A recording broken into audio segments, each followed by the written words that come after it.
राष्ट्र सर्वप्रथम राष्ट्र सर्वप्रथम राष्ट्र सर्वप्रथम राष्ट्र सर्वप्रथम।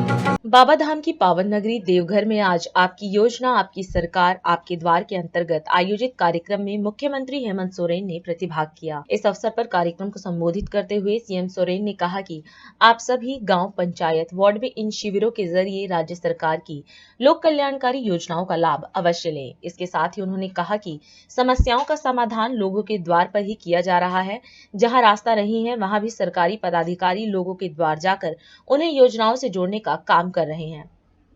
आज देवों के देव बाबा बैद्यनाथ की इस पावन धरती पर फिर से सरकार आपके दरवाजे में खड़ी है। आपकी योजना लेकर, आपका अधिकार लेकर गांव गांव, टोला टोला, पंचायत पंचायत सरकार घूम रही है। आज इसी क्रम में एक टोला में मैं भी आपके साथ खड़ा हूं। आज ये सरकार पहली बार आपके दरवाजे में नहीं आ रही है। सरकार बनने के बाद 2019 के बाद ये तीसरी बार सरकार आपके दरवाजे में पहुंची है। कई गांव का अभी भी बूढ़ा बुजुर्ग लोग है जो ब्लॉक ऑफिस नहीं देखा, बीडीओ सीओ नहीं देखा, डीसी एसपी की तो बहुत बड़ी बात। आज वही पदाधिकारी जो कभी आपके गांव नहीं गए, आपका क्षेत्र भ्रमण नहीं किए, आज एक एक पदाधिकारी गांव गांव जा रहा है, टोला टोला जा रहा है, चाहे पहाड़ हो, चाहे जंगल हो, चाहे नदी हो, और विभिन्न योजनाओं को लेकर और आपके साथ आपकी समस्या सुनने का और उससे समाधान करने का काम करना। पहली बार 2021 में आपकी योजना आपकी सरकार आपके द्वार कार्यक्रम को हम लोगों ने आयोजित किया। 4,500 पंचायतों में ये शिविर लगी थी और उन शिविर में, पहले शिविर में हम लोगों को लगभग 35 लाख आवेदन आए। फिर हम लोगों ने 2022 में ये शिविर लगाया, उसमें 55 लाख हमको आवेदन आया।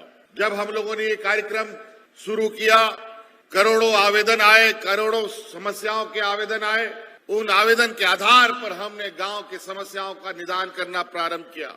आज भी हमारे इस राज्य में 80% लोग गांव में रहता है। इसका मतलब शहर का जो मूल जड़ है आज भी गांव में ही रहता है। हमें हर हाल में गांव मजबूत करना था। हमारे राज्य में गरीबों की संख्या सबसे अधिक है। ये राज्य देश का सबसे पिछड़े राज्यों में से आता है। यहाँ किसी भी तरीके का महामारी, महंगाई गरीबों के लिए बहुत बुरा होता है, एक अभिशाप के बराबर होता है। आप सब लोगों ने अभी मंच से पेंशन के बारे में सुना, और वो पेंशन भी किस तरीके से लोगों के लिए एक बुढ़ापे का लाठी होता है। आपको सुनकर आश्चर्य होगा कि हम किस तरीके से इस राज्य में गरीबों की सेवा में लगे हैं। आज ये देश का पहला राज्य है जहां इस राज्य में 60 साल से सभी बुजुर्गों को पेंशन देती है। देश में कहीं नहीं है।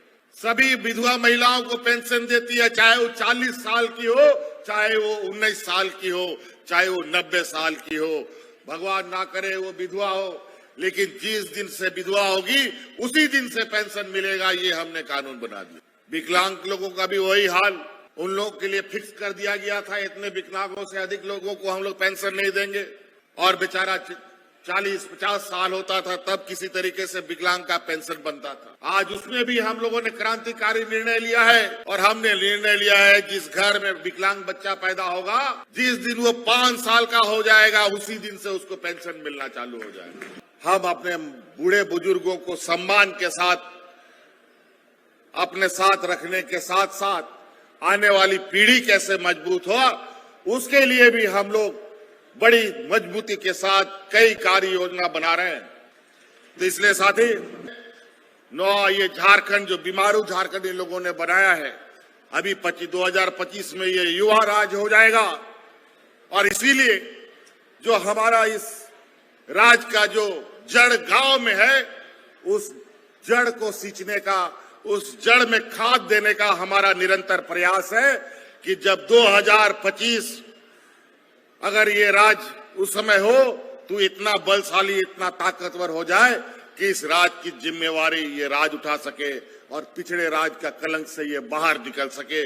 और इसे निकालने के लिए हमारे गांव के ग्रामीणों का हर संभव सहयोग आपका सरकार के साथ हो, ताकि सरकार और गांव का जो एक संबंध और रिश्ता है जो पहले कभी नहीं जुड़ा था और इस बार ऐसा जुड़े कि दोबारा सरकार के साथ हमारे गांव के रिश्ते ना टूट पाए और हम सीधा संपर्क, सीधा अधिकार हमारा गांव तक पहुंच सके। इन्हीं बातों के साथ आप सब लोगों को यहाँ आने के लिए बहुत बहुत धन्यवाद। फिर से मेरी ओर से बाबा नगरी के इस पावन धरती पर मेरी ओर से हार्दिक अभिनंदन है, जोहार है। राष्ट्र सर्वप्रथम